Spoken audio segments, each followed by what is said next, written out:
కడప జిల్లా బ్రహ్మంగారి మఠం మండలంలోని పలుగురాలపల్లె పాపిరెడ్డిపల్లె రెవెన్యూ పొలంలోని 400 ఎకరాలు పేదలకు దక్కాల్సిన అసైన్ భూములను సోలార్ పవర్ ప్రాజెక్ట్ కేటాయించడం దుర్మార్గమని వెంటనే ప్రభుత్వం ప్రాజెక్టును రద్దు చేయాలని వ్యవసాయ శాఖ కార్మిక సంఘం జిల్లా అధ్యక్షులు శివకుమార్ ప్రభుత్వాన్ని డిమాండ్ చేశారు.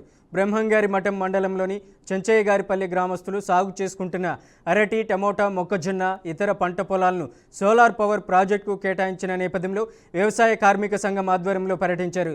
ఈ సందర్భంగా జిల్లా అధ్యక్షులు శివకుమార్ మాట్లాడుతూ గత 40 ఏళ్లుగా ఈ ప్రాంతంలో వ్యవసాయం చేసుకుంటూ వాటి ద్వారానే జీవనం గడుపుతున్నటువంటి పరిస్థితుల్లో రైతుల నోట్లో మట్టి కొట్టి పచ్చని పంట పొలాలను సోలార్ పవర్ ప్రాజెక్టుకి కేటాయించడం దుర్మార్గమన్నారు.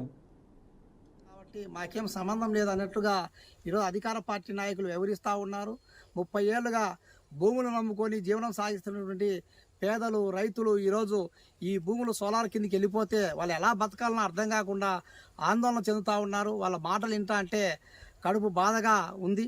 వాళ్ళు ఈ భూమి మీద ఆధారపడి బతికేటువంటి రైతులు ఈరోజు భూములు కోల్పోతే తర్వాత వాళ్ళ బ్రతుకులు ఏంటి అనేటువంటిది అర్థం కావటం లేదు.